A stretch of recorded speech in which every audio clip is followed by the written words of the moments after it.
Christ be with you all. And also with you. Good morning. Good morning. I welcome you to Celebration Presbyterian Church. Newcomers, members, friends of Celebration, those who are gathered here in person today, and those of you who are joining us through Facebook live stream. We thank you all, wherever you are, for becoming a part of this gathering for worship today.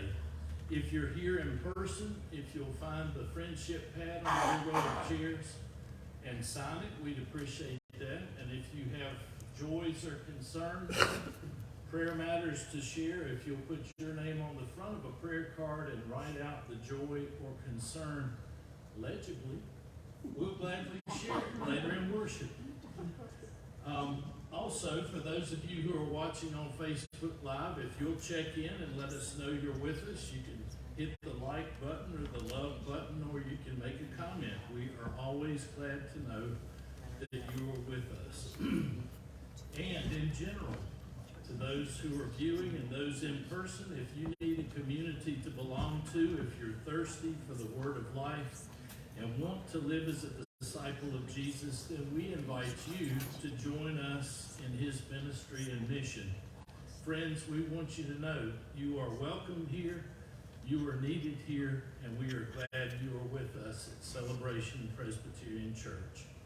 Now I'm going to call our pinch-hitting liturgist, Peggy O'Neill, forward to lead us in our call to worship.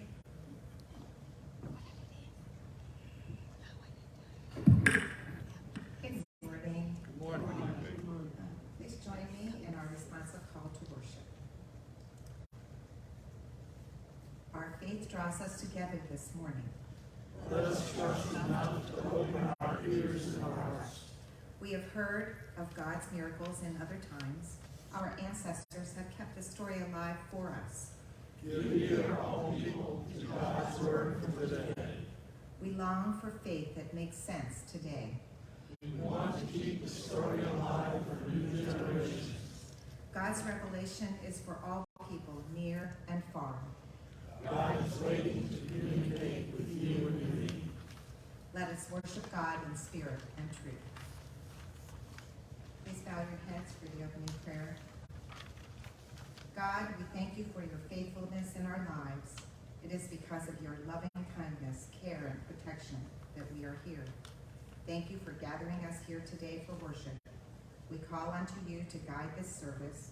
Accept our sacrifices of worship, praise, and prayer. Allow your Holy Spirit to be in our midst. May you be glorified from the beginning to the end.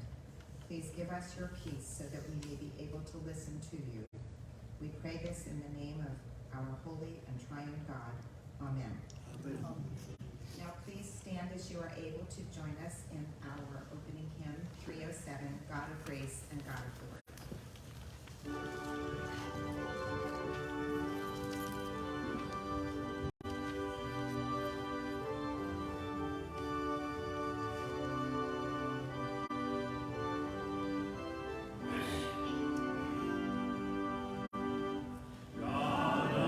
Praise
out with his family.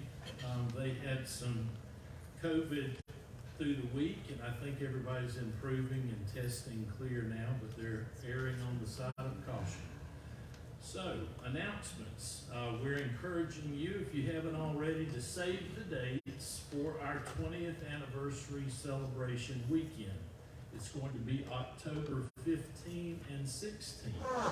October 15 and 16. A luncheon is in the works for the 15th, which is Saturday, and then Sunday we'll be here for worship, and plans are unfolding for that as well. So please mark that where you keep important dates and keep it open. All right? If you haven't already signed the friendship pad or filled out a prayer card, if you need to, please take a moment to do just that. We're collecting socks for Santa throughout July, and a goodly number are coming in. A number was given out in the Thursday update, but it's even gone beyond that because others have been brought in since that report went out. Thank you, one and all, for your generous donations of socks. The Red Cross Blood Drive is scheduled for Monday, August the 8th, so I think 2 weeks from tomorrow. All right, we're looking forward to that. Everybody's asking for blood, as Janet pointed out. I get regular reminders asking for it, so we're looking forward to hosting that here. Our Tuesday evening virtual Vespers continues at 7:30 p.m. Barring some unforeseen difficulty, we're planning on it for this Tuesday. Summer choir rehearsal is happening Sunday mornings at 10 a.m. And we do thank you for your continued donations of food and personal care items for our neighbors in need. We are sharing between Helping Hand and CAP, Churches Assisting People, which is located over in downtown Conway. So the round collection bin is in front of our water fountains, and we appreciate you helping fill that bin up week by week. If you have prayer requests between Sundays, please call the church office and let Irma know, or email her the particulars. We'll not only send it out to the prayer chain, but we'll do our best to include it on this list we're creating that will be shared with you on Sunday mornings, so that you can carry home a prayer list for the given week, the collective. Now hear this call to confession. If we say that we have no sin, we deceive ourselves and the truth is not in us. But if we confess our sins, Jesus is faithful to forgive us our sins and to cleanse us from our unrighteousness. So let us join together confessing our sins in unison collectively and then personally in a time of silence. Let's pray. God, thanks for welcoming me again. I look into my heart and I'm not proud of what I see there. I look into my mind and it's cluttered with worries and concerns and important business. I look at my hands and they are full of things I think I need for my comfort and security. God, you welcome me before I'm ready, while I'm still a mess. But you don't care about the mess. You can see deeper into my heart to the beauty and potential you have made there. You know what my mind will be like when I've learned how to stop being so serious and worried about life and work. You know what my hands will hold when I have learned how to empty them for you to fill. You love me and you love each of us with the same enthusiasm and hope. You know what we can be.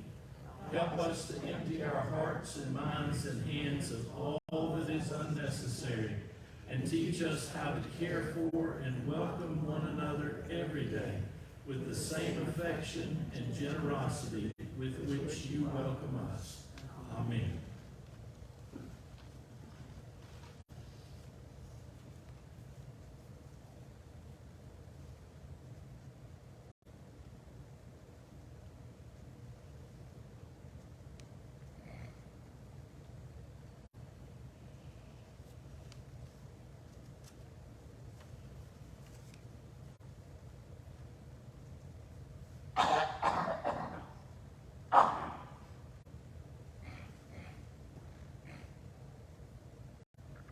please join me now for our responsive words of assurance.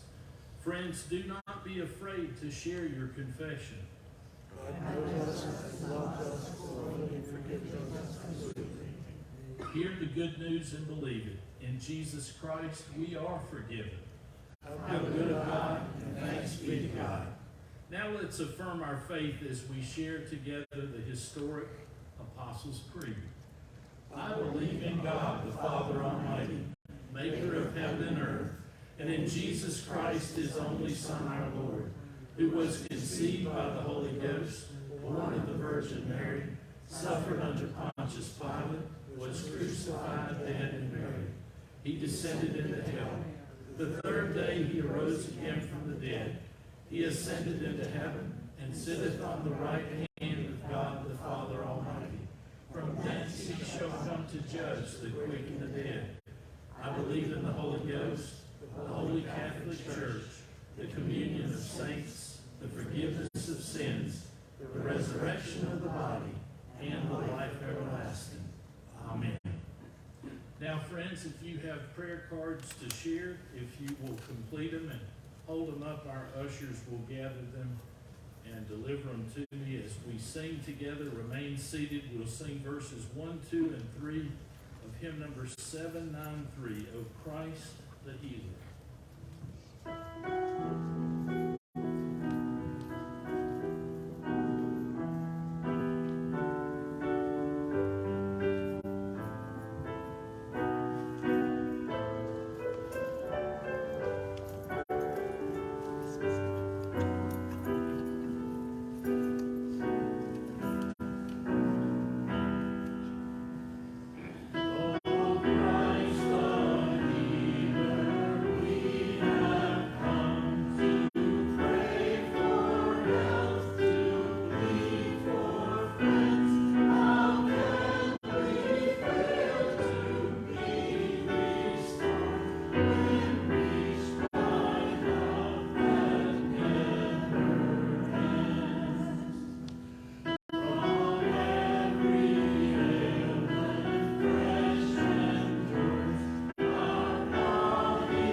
Sharon Mook says an update on her daughter Amy's surgery went well, and now she's facing 3 to 4 months of healing.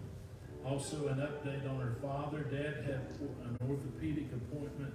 He has an appointment tomorrow for an injection in his back. So let's pray that that will be helpful. Let us look to God now in prayer.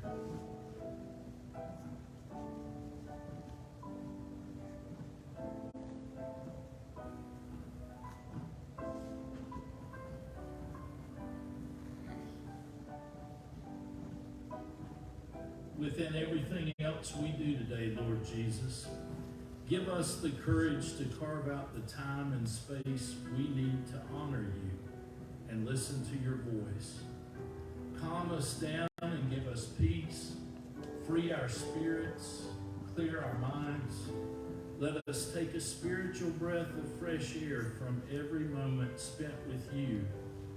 Hour by hour, Lord Jesus, change us for the better by the power of your Holy Spirit. Heavenly Father, thank you for the encouraging story of the Canaanite woman that we will read shortly. Her faith in you has helped to teach generations of Christians that it's not by becoming a Jew that we are saved, but by faith in following Jesus Christ. Thank you that you've sent your only begotten Son to be born as the Messiah and the Savior of the world, and that by faith in him we have the forgiveness of sin and the gracious gift of salvation and life everlasting. Continue to open our eyes to behold wonderful things in your word and guide us into all truth. Lord, give us an ever-deepening faith and a good measure of courage and strength to spend time with you in daily prayer and devotion, and help us day by day to truly serve you with our hearts, minds, souls, and strength. Help us bring our financial fears to you, O God, and to trust our security and the security of this church to you and to the generosity of your people. May we be faithful stewards with all the gifts and resources that you entrust to our care and oversight. Show us your power and provision to meet our needs according to your loving kindness. Keep us faithful to you and trusting in you for strength today and bright hope for tomorrow. Grant our leaders wisdom and vision to guide your people through challenging times. Bless everyone whose name and situation we have lifted up before you today, those who are on our ongoing prayer list. Help and heal and bring hope to each and every one. By your mercy and love, help us to reach out in compassion to others as you have reached out to us. Fill us with your love that overflows. Remind us that there is no greater calling than to love you with all that we are and to love our neighbors as we love ourselves. Gracious God, give us a glimpse of your kingdom that is emerging around us. Draw us into the new things that even now you are doing in the world. Thanks for leading and blessing us through our first 20 years of mission and ministry. Keep on, God. Help us see thee more clearly, love thee more dearly, and follow thee more nearly, day by day. Now hear us as we pray together the prayer that Jesus taught us, saying, Our Father, who art in heaven, hallowed be thy name. Thy kingdom come, thy will be done, on earth as it is in heaven. Give us this day our daily bread, and forgive us our debts as we forgive our debtors. And lead us not into temptation, but deliver us from evil. For thine is the kingdom, and the power, and the glory forever. Amen. Now let us continue with verses 4 and 5 of hymn number 793.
As we come to the time of our giving tithes and offerings, there are several ways that you can give. For those of you that are here in the sanctuary, we have the plexiglass box on the table at the entrance to receive your tithes and offerings.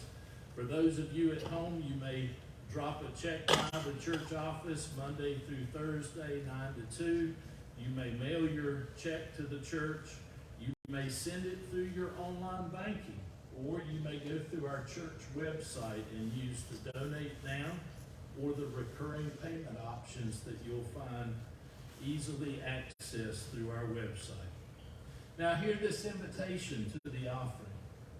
We bring our offerings today in gratitude for all God's many gifts to us, both as individuals and as a church. And together we share what we have been given through these gifts to our community of faith and to its mission and service. We pray this in Christ's name. Amen. Amen.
If you'll please stand and join us as we sing our doxology, Glory to God, whose goodness shines on me.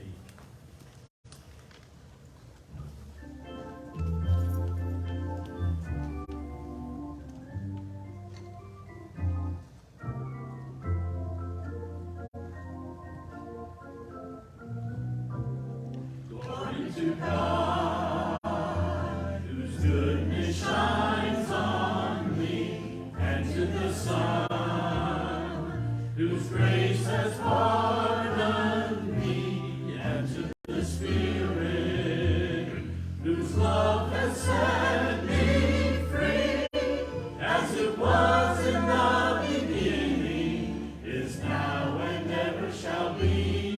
Amen.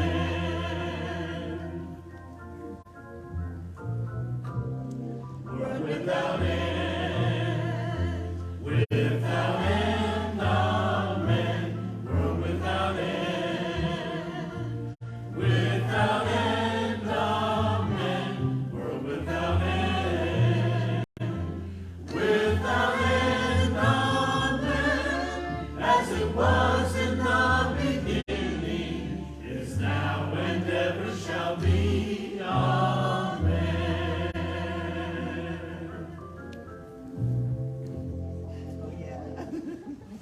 Please pray with me. We give thanks this day for the opportunity to share our inheritance from God with others in this congregation, our community, and across the world through mission and service, with the gifts we now bring and dedicate in Jesus' name. Amen. Thank you. Please be seated. Our scripture lesson today comes from Matthew's Gospel, chapter 15, verses 21 to 28. I invite us to prepare our hearts and minds to hear and receive God's word with a few moments of silence, followed by the prayer for illumination. Let's prepare.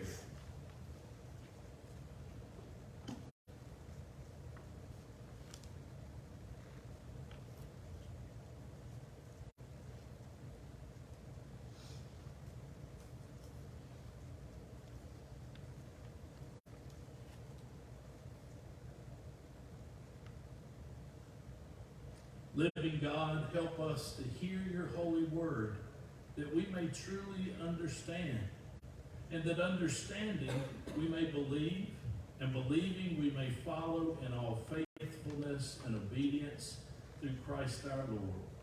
And may the words of my mouth and the meditations of our hearts be acceptable in your sight, O God, our strength and our Redeemer.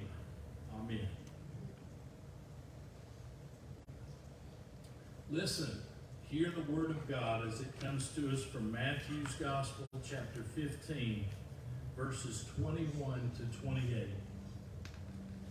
And Jesus has just completed the feeding of the 5,000. And Matthew says Jesus left that place and he went away to the district of Tyre and Sidon. And just then a Canaanite woman from that region came out and started shouting, "Have mercy on me, Lord, Son of David. My daughter is tormented by a demon." But Jesus did not answer her at all. And the disciples came and urged him, saying, "Send her away, for she keeps shouting after us." And Jesus answered, "I was sent only to the lost sheep of the house of Israel." But she came and knelt before him, saying, "Lord, help me." And Jesus answered, "It's not fair to take the children's food and throw it to the dogs." She said, "Yes, Lord, yet even the dogs eat the crumbs that fall from their master's table." And then Jesus answered her, "Woman, great is your faith. Let it be done to you, for you, as you wish." And her daughter was healed immediately, instantly. This is the word of the Lord. Friends, I invite you to listen and hear what the Spirit is saying to the church today as we consider this message titled Dog Days. I titled it Dog Days because that's what we're in the midst of right now. The hottest and most humid days of summer that have come to be known as dog days. I think it's because the dogs stay on or under the porch on days like this, with their tongues hanging out and their breath just trying to stay cool. I relate.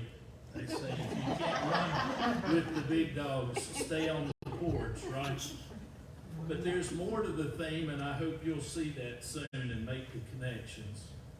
Do we have any parents here who have been through dark and threatening times with a child? Times where you would have gladly risked personal pain, insult, and injury just to see your child helped and healed. Show of hands. Most parents can raise a hand to that. All right, do we have any dog lovers here today? And I don't want to neglect others. Do we have cat lovers? Well, here's the disclaimer. I'm going to focus more on dogs today, but I mean no disrespect to you cat lovers. I'm not hating on cats. I have owned cats, and I love kitties. But our scripture today has an encounter where the term dog is used by Jesus to refer rather harshly to this unnamed Canaanite woman, because she was not one of the lost sheep of God's chosen fold, meaning she was not a Jew. She was just a lowly Gentile, or as Jesus said, a Gentile dog, as the Jews referred to them. And while neither the disciples or Jesus initially wanted to be bothered by this woman who was shouting her concerns for Jesus to help and heal her daughter who was tormented by a demon, as this story unfolds and as the woman persists in pleading with Jesus for help, something remarkable happens. Are you familiar with the saying, every dog must have its day? Well, the best I could determine, that just came about to say even the dumbest of dogs occasionally finds a bone, right? So this dog's day has come. Jesus' brief conversation with this persistent Canaanite woman wows him, both with her reply and with her dogged faith that drove her first to seek him out for help in her daughter's distress. When her initial contact failed, she knelt before him in a worshipful pose and asked him for help. And she continued to plead with him on behalf of her daughter who needed healing. Amazingly, this Canaanite woman's appeal and reply to Jesus' rebuff about not throwing food intended for the children of God to the dogs opens him up to respond to her request. And in the end, without a word or a touch, Jesus pronounces the woman's daughter as healed. And he pronounces the woman to be a woman of great faith. Now let's back up a little bit and put it in context. As I said, Jesus has fed this huge crowd. They called it 5,000. That's the count of men, but we don't know how many children and women were along. So it could have been 15,000 or more that Jesus had just spent time feeding, caring for. He had had his fill of crowds. He had had his fill of the scribes and the Pharisees. He needed a respite from his religious critics and the hungry and needy crowds that were constantly seeking him out. So he drifts out of Jewish territory into the region of Tyre and Sidon. Now this is significant because it's the only time that Jesus drifts outside of Palestine and Jewish territory during his earthly ministry. Jesus goes outside the bounds of God's chosen people, literally into the surrounding margins. He heads into Gentile territory, hoping that he can claim some time there for rest and renewal. And while he hoped to move about in those Gentile margins unhindered and unrecognized, it was not to be. Matthew tells us unequivocally that this Canaanite woman recognized Jesus. She came seeking him out because she had heard that he was a Hebrew healer. And this unnamed Gentile woman was a mother on a mission. Though she was a Gentile outsider and a woman who lacked status, she heard that this man named Jesus had the power to heal and to help. And that's exactly what she was seeking. But she wasn't seeking it selfishly. It wasn't for her. It was for her child. She was motivated by a parent's love for a sick child to do whatever it took to get the help that was needed to heal her child. So she finds Jesus. She begins shouting around him that she needs his help. Then she approaches him boldly and worshipfully and persistently, Lord, Son of David, have mercy on me. My daughter is tormented by a demon. And what unfolds is surprising because Jesus very uncharacteristically just ignores the woman. He offers no answer to her at all.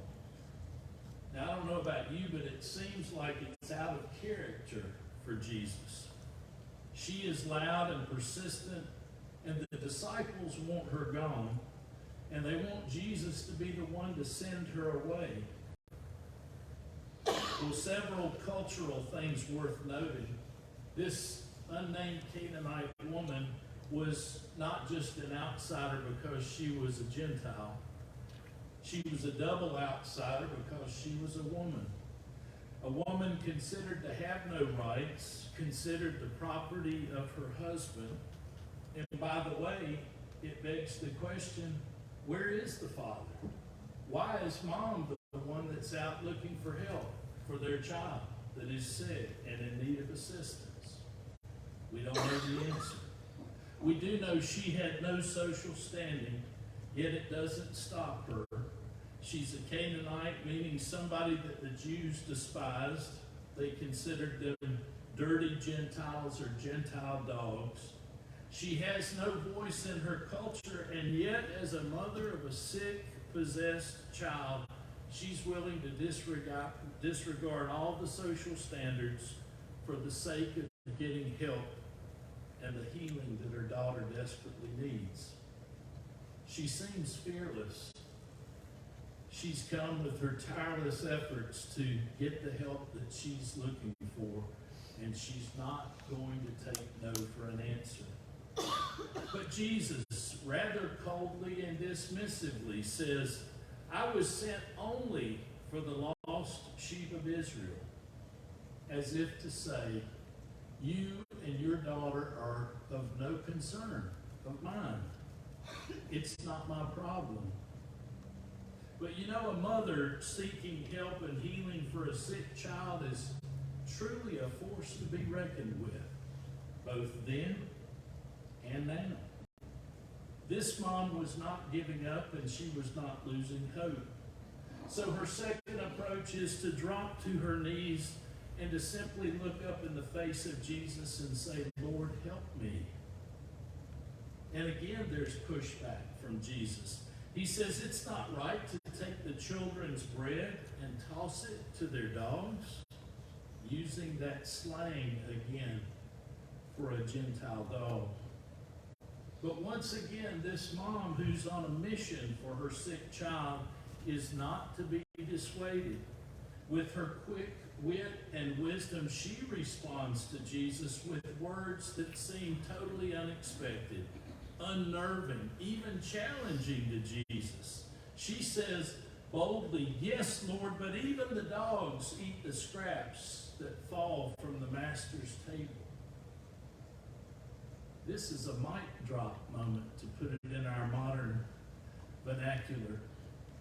You could have heard a pin drop as this woman offers her reply, and Jesus seems speechless for a moment. As I hear it in my head, I hear Jesus say something like, touche.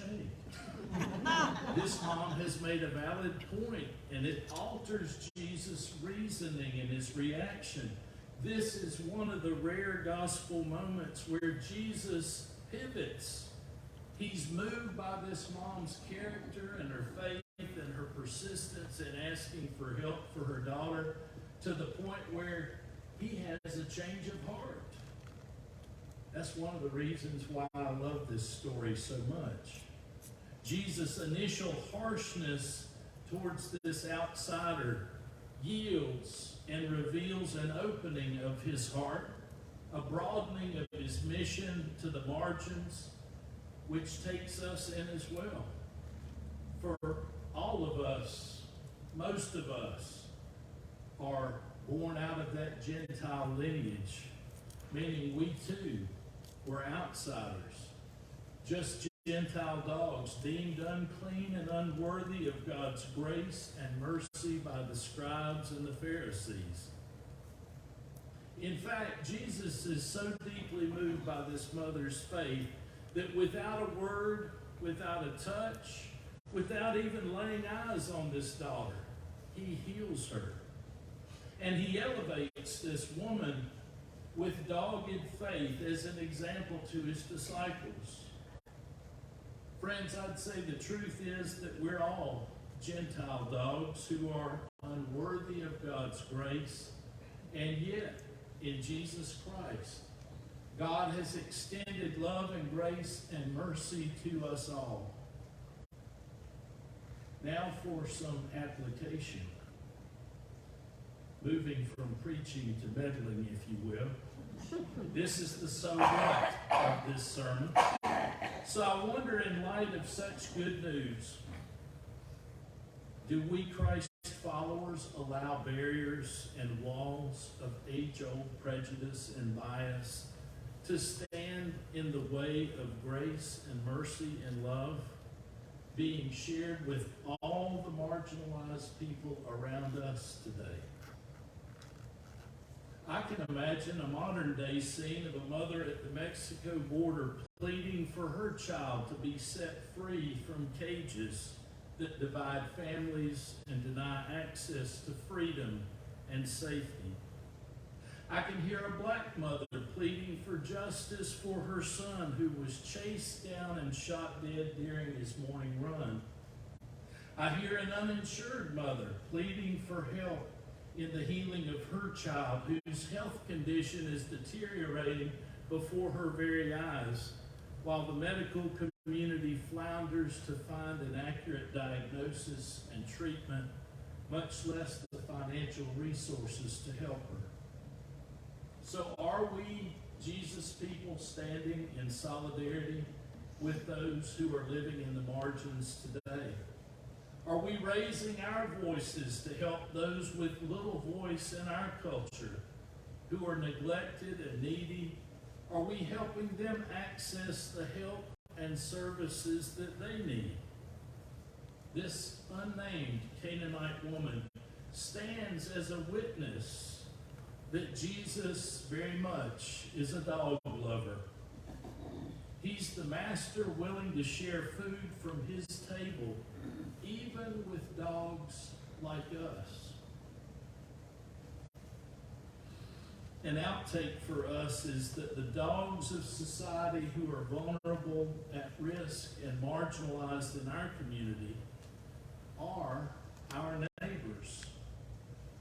And in Christ, they are our responsibility. We've been called to love them, to plead their causes, to seek their healing and their justice. For truly, every dog must have its day. In the name of our holy triune God, amen. Please stand with me as we sing our closing hymn, number 738 of the Master, Let Me Walk with Thee.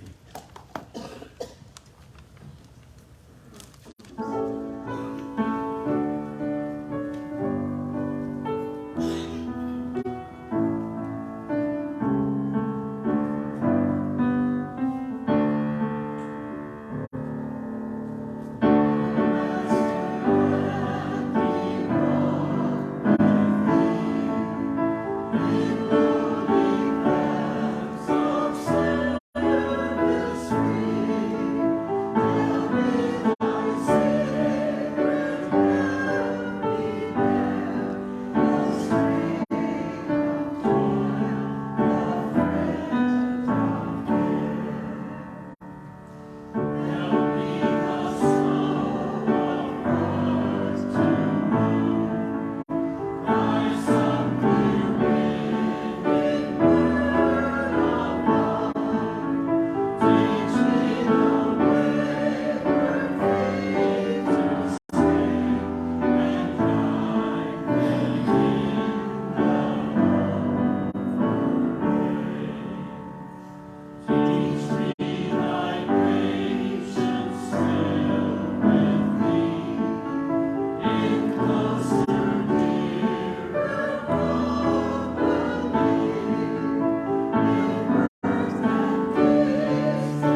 thank you all for your service and support of Celebration Presbyterian Church.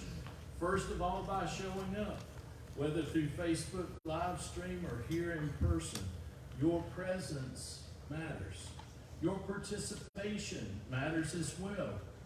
We also appreciate your ongoing prayers and your generosity. So thank you, friends, for your undergirding support of Celebration's ministry. Just a few reminders. If you have updates on folks who are on our prayer list, the long list, please call the office and let us know if things have improved or worsened, or if the person has gone to be with Jesus. We will pray for them, but we would like to stay updated so that we can keep that list as current as possible. I remind you of Tuesday evening virtual Vespers. It's at 7:30 p.m. If you haven't tried it, give it a try. It's on the Celebration Facebook page, Tuesdays at 7:30. Join us for summer choir. We rehearse here Sundays at 10 a.m. and we'd love to have some additional voices. Our blood drive is Monday, August 8th, 12 to 4 p.m. I know Nanette has tried to transfer the schedule over from where it was canceled, but you can reach out to Nanette if you'd like to be scheduled for that day. Save the dates for our 20th anniversary celebration. It's October 15 and 16.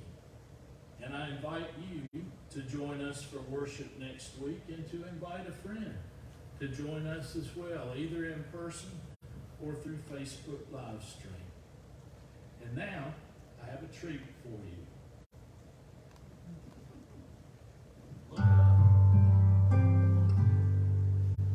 I look up and I see God. I look down and see my dog. Simple spelling G-O-D. Same word backwards, D-O-G. They would stay with me all day. I'm the one who walks away. But both of them just wait for me and dance at my return with glee. Both love me no matter what. Divine God and canine mutt. I take it hard each time I fail, but God forgives. Dog wags his tail. God thought up and made the dog. Dog reflects a part of God. I've seen love from both sides now. It's everywhere. Amen. Bow wow. I look up and I see God. I look down and see my dog. And in my human frailty, I can't match their love for me.